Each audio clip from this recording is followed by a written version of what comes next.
Ukraine's air defense could soon run out of missiles, apparent Pentagon leak is suggesting. This is from The Guardian. Pentagon leak says Ukraine's air defense could soon run out of missiles. Documents dating from February suggest looming risk to Ukraine's ability to protect troops and vital sites from Russian air power. Ukraine's air defenses risk running out of missiles and ammunition within weeks. An apparent leak of Pentagon documents dating February suggests U.S. defense officials raced to trace how the files became public. They don't know how these things were leaked. And from what I uploaded yesterday, there are reports that this is just the tip of the iceberg, these leaks, that many more will be leaked. One of the documents, dated 23rd February and marked secret, outlined the details how Ukraine's Soviet-era S-300 air defense systems would be depleted by May 2nd at the current usage rate, and it's unclear if the usage rate has since changed. The authenticity of the Pentagon document has not been verified.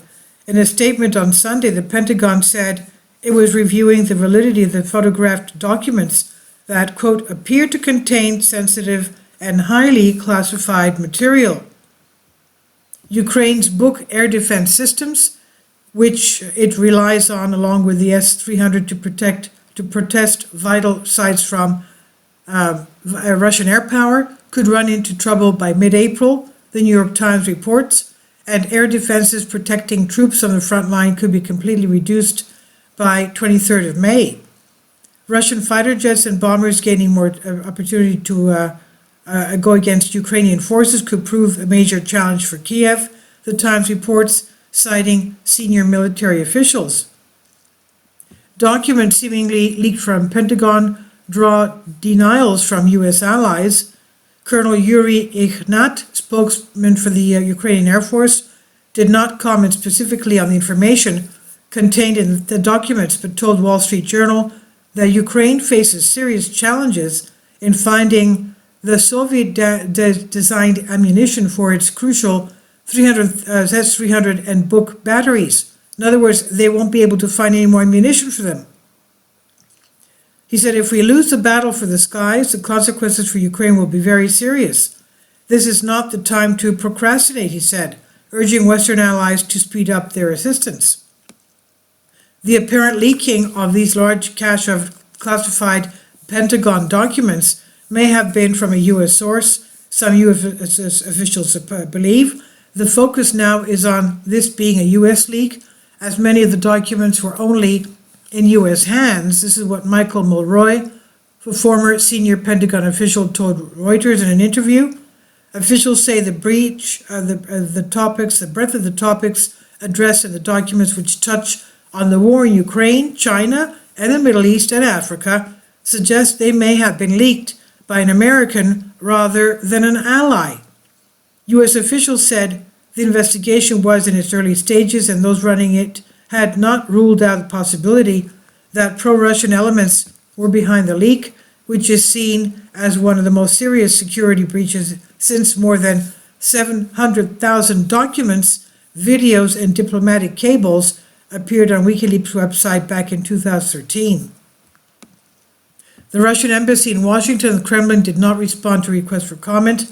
Following disclosure of the leak, Reuters reviewed more than 50 documents labeled secret and top secret that first appeared last month on social media websites, beginning with Discord and 4chan. And while some of the documents were posted weeks ago, their existence was first reported Friday by the New York Times. Reuters has not independently verified the authenticity of the documents, some giving battlefield casualty estimates from Ukraine appearing to have been altered to minimize Russian losses. It's not clear why at least one is marked unclassified but includes top secret information. Some documents are marked no foreign, that meaning they cannot be released to foreign nationals. Two U.S. officials told Reuters on Sunday they had not ruled out that the documents may have been doctored to mislead investigators as to their origin or to disseminate false information that may harm U.S. security interests. The White House referred questions to the Pentagon. The Pentagon has referred the issue to the Department of Justice, which has opened a criminal investigation. Such closely guarded information could be of great use to Russian forces, and Ukraine said its president and top security officials met on Friday to discuss ways to prevent leaks. The apparent leak has had ramifications beyond Russia's war in Ukraine.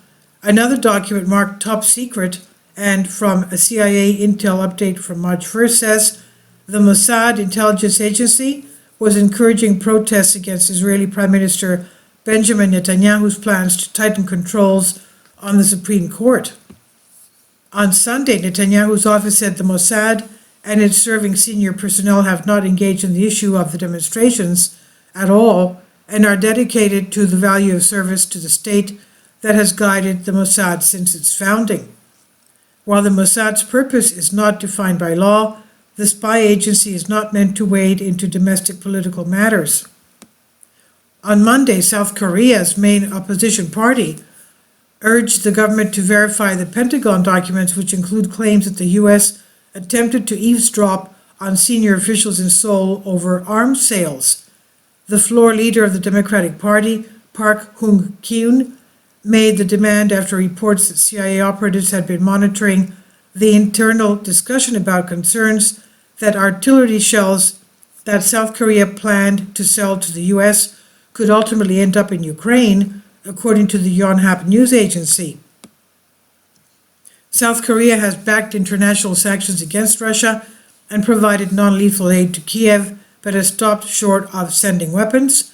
Despite being an major arms exporter, Seoul has a long-standing policy of not selling weapons to countries at war, a stance that has led to changes that the South wants to avoid antagonizing Russia, whose support it needs to pressure North Korea into abandoning its nuclear weapons. Referring to a New York Times article, Park said, "If the report is true, it would be an action that can never be acceptable between allies of 70 years and an infringement of sovereignty and diplomatic foul play that breaks bilateral trust head-on." About 28,500 U.S. troops are based in South Korea as a deterrent against nuclear-armed North Korea, while forces from the U.S. and South regularly conduct joint military exercises.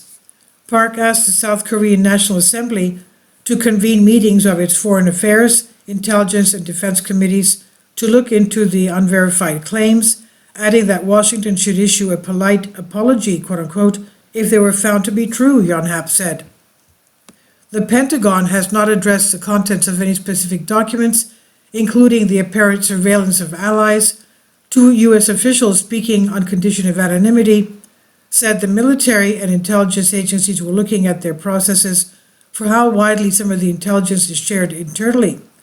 One of the officials said investigators were looking at 4 or 5 theories, from a disgruntled employee to an insider threat who actively wanted to undermine U.S. national security interests, with Justin McCurry and Reuters. This is from The Guardian, and it's on Veterans Today. Please leave your comments, and thank you for your support. Kindly support my Patreon account. The daily posts are 5 videos daily, and they are totally different from what I have on my YouTube channel.